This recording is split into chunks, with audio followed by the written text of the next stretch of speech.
Sr. Presidente, senhoras e senhores deputados, senhores membros do Governo, o poder só faz sentido se for exercido para ser colocado ao serviço do povo e do país.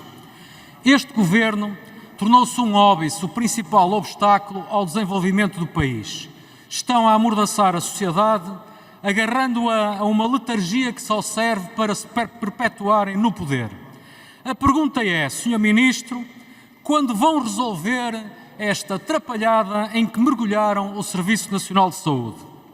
Quando é que os portugueses poderão contar novamente com o acesso a um sistema de saúde em que possam confiar? Um ano depois, o Governo não consegue aprovar os estatutos da dita direção executiva. Na verdade, a dita direção sempre nasceu para ser cosmética e não para atuar efetivamente com atribuições e instrumentos de decisão. E o Primeiro-Ministro, o que tem com isto? E os portugueses, como ficam? Os portugueses, esses, têm de se desenrascar. Quem tem um subsistema de saúde ou um sistema complementar ou paga um seguro privado de saúde sempre se desenrasca. Metade da população fica dependente da resposta direta do Serviço Nacional de Saúde, sem acesso.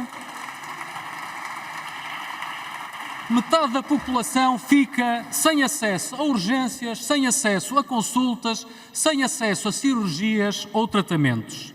Esta catástrofe que agora enfrentamos já era previsível há semanas. O que fez o Sr. Ministro? Na semana passada reuniu com a Ordem dos Médicos.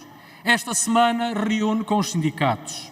No fim de semana reuniram com as administrações e concluíram que é necessário articular. Sim, é verdade.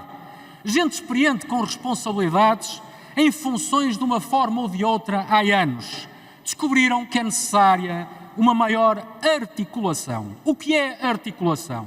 É ter urgências e serviços encerrados, de porta fechada, e chamar a isto rotatividade? E os portugueses? Como ficam, entretanto?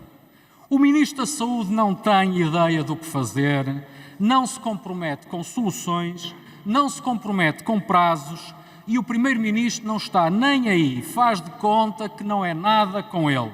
E os portugueses, como é que ficam? No meio desta guerra que o Governo está a promover, desta vez contra os médicos, os portugueses, como é que ficam? Os portugueses estão a pagar um preço inaceitável por causa da política de saúde do Governo, ou da falta dela, e por causa da guerra que o Governo está a promover contra os médicos. Os portugueses pagam um preço inaceitável quando têm uma urgência e as urgências do hospital estão encerradas. Os portugueses pagam um preço inaceitável quando estão de madrugada a dormir à porta de um centro de saúde para obter uma senha de consulta, como se vivêssemos em tempos de racionamento. Os portugueses pagam um preço inaceitável quando estão meses, se não anos, à espera de uma consulta ou de uma cirurgia ou de um médico de família.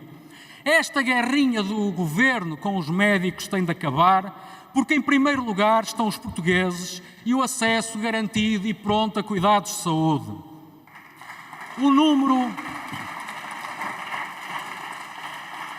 Reparem só o que aconteceu de agosto para setembro. O número de utentes inscritos para médico de família baixou em 10 mil. Menos 10 mil utentes inscritos para médico de família. O que é que aconteceu com o número total de utentes à espera de médicos de família? Aumentou 53 mil pessoas. Ou seja, o número não para de crescer, mesmo que o movimento de inscrição possa diminuir. O que temos de saber é quando e como o Governo vai acabar com esta sangria que deixou acontecer no Serviço Nacional de Saúde. O Sr. Ministro sempre há a dizer que para o ano é que é, porque para o ano vai ser o maior orçamento para a saúde de sempre. Já o dizia este ano. Já este ano era o maior orçamento de sempre e que este ano, 2023, é que era a sério. Não foi e não é. Mas será para o próximo ano que será outra vez o maior orçamento de sempre. Aliás, o Ministro das Finanças ontem não se cansou de referir os 9,8% de aumento do orçamento da saúde. Porque até podem inscrever 20 mil milhões no Orçamento da Saúde. Toda a gente sabe que é letra morta. Porque o Sr. Ministro da Saúde ou sabe e é cúmplice, ou não sabe e foi outra vez enganado pelos seus colegas de governo. O aumento orçamental propagandeado de 9,8% tem por comparação o orçamentado para este ano 2023. Ora, se formos ver a taxa de execução que o próprio Governo prevê na proposta de orçamento de 2024 relativa a 2023, facilmente conseguimos chegar a um aumento de 5,3%. Já não são 9,8%, já estamos em 5,3%.